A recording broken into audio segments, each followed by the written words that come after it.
एक पादरी एक चर्च में समझा रहा था, भयभीत कर रहा था लोगों को।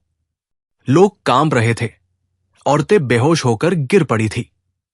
आपको पता होगा, क्रिश्चियंस के दो संप्रदायों का नाम ही पड़ गया, क्वेकर्स। क्वेकर्स का मतलब है कंपने वाले लोग, और एक संप्रदाय था शेकर्स, वे भी कंपने वाले लोग। पादरियों ने इतना कंपा दिया कि लोग बिल्कुल कंपने लगे। एक संप्रदाय ही क्वेकर्स का खड़ा हो गया। वो पादरी कंपा रहा था, लोगों को डरा रहा था, और जितने लोग डरते जा रहे थे उतनी उसकी कविता नरक के चित्रण में गहरी होती चली जा रही थी। लोग कंप रहे थे तो बहुत मजा आ रहा था। किसी को कंपाने से ज्यादा मजा और किसी चीज में नहीं है। खलील जिब्रान कहता था कि मैं एक खेत के पास से निकलता, एक झूठा आदमी खेत में खड़ा हुआ था, जैसा किसान बनाकर खड़े कर देते हैं। एक हंडी बांध देते हैं, एक कुर्ता लटका देते हैं।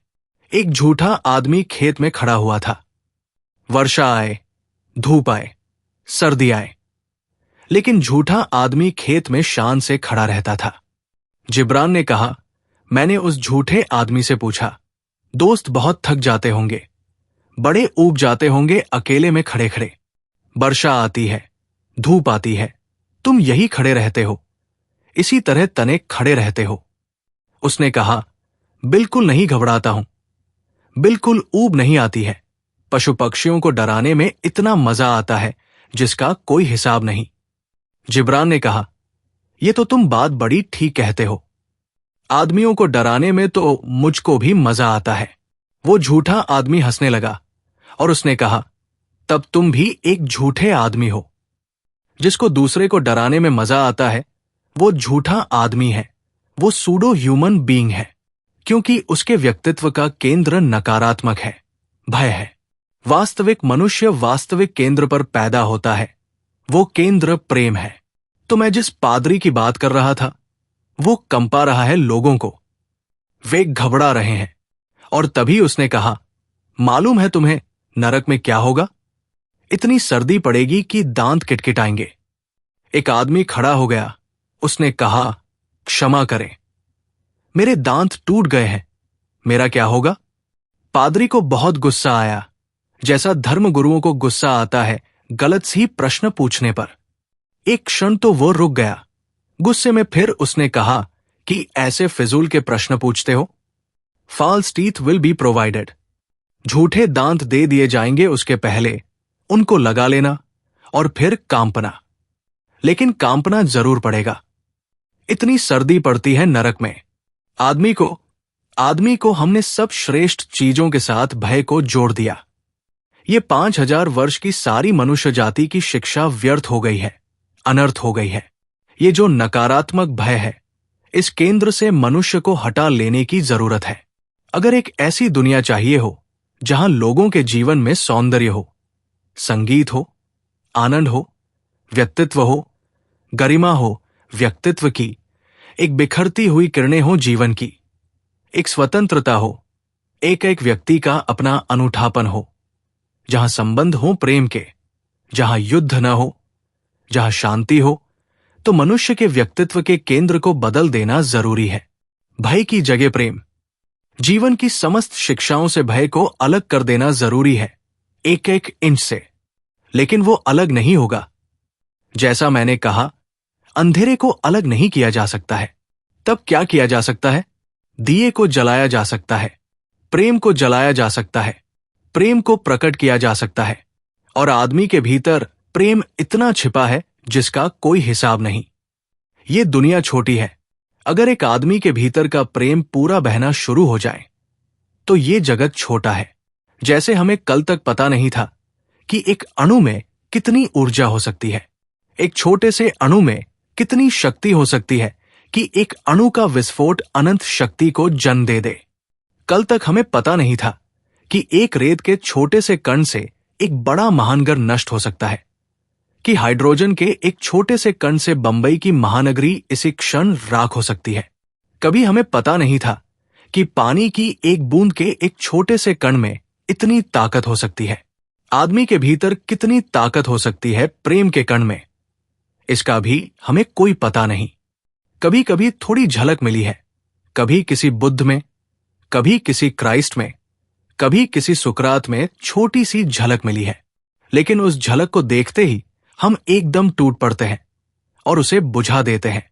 सुकरात दिखाई पड़ा कि हमने मारा, जीसस दिखाई पड़े कि सूली पर लटकाया, गांधी दिखाई पड़ा कि गोली मारो। हम इतने जोर से टूटते हैं इस झलक पर। क्यों? क्योंकि वो झलक हम सबका अपमान बन जाती है। बहुत इंसल्टिंग है वो झलक, क्योंकि वो झलक ये खबर देती है कि हम सबके घर अंधेरे में पड़े हैं और इस घर में दिया जल गया। बुझा दो इस दिए को, बजाय इसके कि अपना दिया जलाए, इसको बुझा दो। हम निश्चिंत हो जाएं, एट ईजर हो जाएं कि सब जगह अंधेरा है।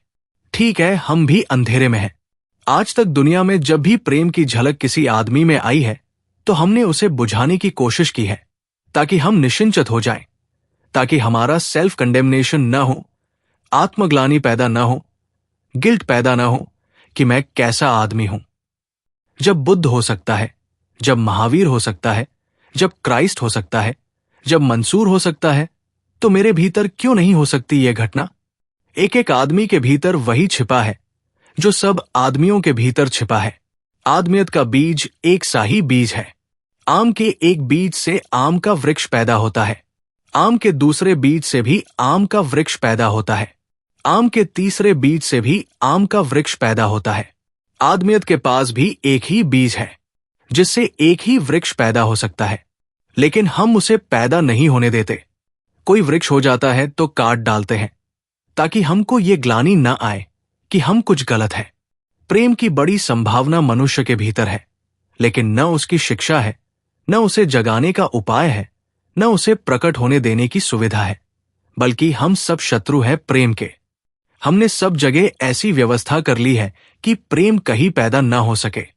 हमने ऐसी चालाकियां की है कि प्रेम के लिए हमने कोई मार्ग नहीं छोड़ा है, कहीं कोई मार्ग नहीं छोड़ा है। मनुष्य में प्रेम भर पैदा न हो सके और सब पैदा हो जाए। और आश्चर्य और मजे की बात तो यह है कि प्रेम पैदा न हो तो जीवन में जो भी महत्वपूर्ण है वो कुछ भी पैदा नहीं होता। जैसा कि मैंने कहा, जहां भय है वहां घृणा पैदा होगी, जहां भय है वहां ईर्ष्या पैदा होगी, जहां भय है वहां हिंसा पैदा होगी, जहां भय है वहां क्रोध पैदा होगा, जहां भय है वहां पूरा नरक पैदा होगा। क्योंकि भय के ये सब अनुषांगिक अंग है, ये सब भय की संतति है, ये सब भय के पुत्र है। जहां प्रेम है वहां आनंद पैदा होगा, वहां शांति पैदा होगी, वहां करुणा पैदा होगी, वहां दया पैदा होगी, वहां सौंदर्य पैदा होगा, वहां स्वर्ग के द्वार खुलेंगे। क्योंकि प्रेम की संतति है ये सब। भय के केंद्र पर जो व्यक्ति है वहां वो सब पैदा होगा। भय के केंद्र का अंतिम परिणाम विक्षिप्तता है, मैडनेस है, और प्रेम के अंतिम केंद्र का परिणाम विमुक्ति है, विमुक्तता है, मोक्ष है। प्रेम कैसे जन्मे? प्रेम की बंद दीवारें कैसे टूटें? कोई राजनीतिज्ञ, दुनिया का कोई नेता विश्व शांति नहीं ला सकता है, क्योंकि राजनीति के सारे केंद्र भय के हैं। कोई धर्मगुरु दुनिया में शांति नहीं ला सकता है, क्योंकि तथाकथित धर्मगुरु का केंद्र ही भय है, जिसके आधार पर वो गुरु बना हुआ है और शोषण कर रहा है।